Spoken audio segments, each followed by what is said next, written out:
खबर है कि भारत और रूस के कई बैंक मिलकर एक बड़ी डील को अंजाम देने की तैयारी में है। पता चला है कि दोनों देशों के बीच कारोबार बढ़ाने के लिए एक बड़ी योजना पर काम किया जा रहा है, जिसके जरिए भारत और रूस के बीच में कारोबार तो बढ़ेगा ही, अमेरिका को तगड़ा झटका भी लगेगा।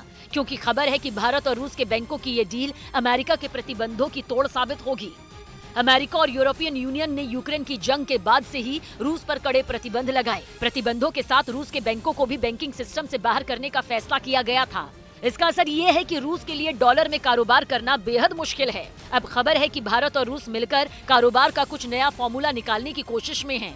कुछ ऐसा फॉर्मूला जिसके जरिए दोनों में से किसी को भी डॉलर की जरूरत नहीं पड़ेगी। दावा ये है कि इससे दोनों देशों के लिए कारोबार करना आसान हो जाएगा।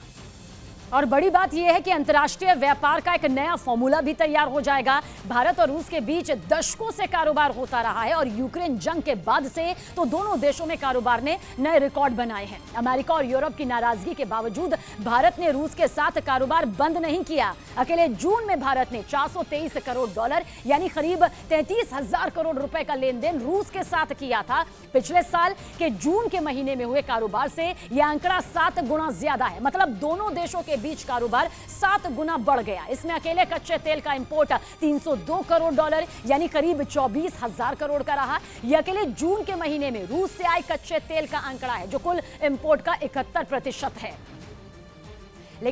और दावा यह है कि अगर दोनों देशों के बीच कारोबार इस फॉर्मूले पर हो गया तो ये दोनों देशों के लिए फायदे का सौदा होगा। लेकिन इससे अमेरिका की करेंसी यानी डॉलर की वैल्यू पर भी असर पड़ सकता है। मतलब ये कि इंटरनेशनल ट्रेड में अगर डॉलर का इस्तेमाल कम होने लगा तो डॉलर का कमजोर होना तो तय हो जाएगा। दूसरी तरफ रूस की करेंसी रूबल और भारत का रुपया दोनों मजबूत हो सकते हैं। पता चला कि रूस और भारत के सेंट्रल बैंक मिलकर एक ऐसे फॉर्मूले पर काम कर रहे हैं जिसके तहत रोज एक्सचेंज रेट तय कर दी जाए। मतलब ये कि हर दिन दोनों देशों के सेंट्रल बैंक मिलकर तय कर लें कि रुपये और रूबल की वैल्यू क्या होगी। फिर उसी कीमत के आधार पर उस दिन दोनों देशों की कंपनियां आपस में लेन देन करने लगे। और इसके लिए एक बड़ा सिस्टम बनाने की जरूरत पड़ेगी, जो बहुत कुछ वैसा ही होगा जैसा रूस ने यूरोप के देशों से बनाने को कहा था। वो भी उस वक्त जब यूक्रेन जंग के बाद अमेरिका और यूरोप ने रूस पर प्रतिबंध लगाए थे। और उस वक्त रूस ने इस परेशानी का तोड़ निकालने के लिए एक प्लान बनाया था। उन्होंने यूरोप के उन देशों से संपर्क किया था जो रूस के गैस इंपोर्ट कर रहे थे।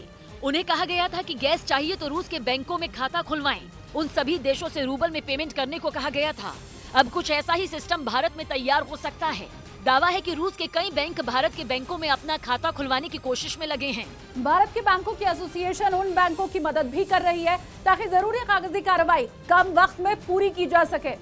खबर है कि रूस के करीब 15 बैंक ऐसे हैं जो जल्द से जल्द भारत के बैंकों में खाता खुलवाना चाहते हैं।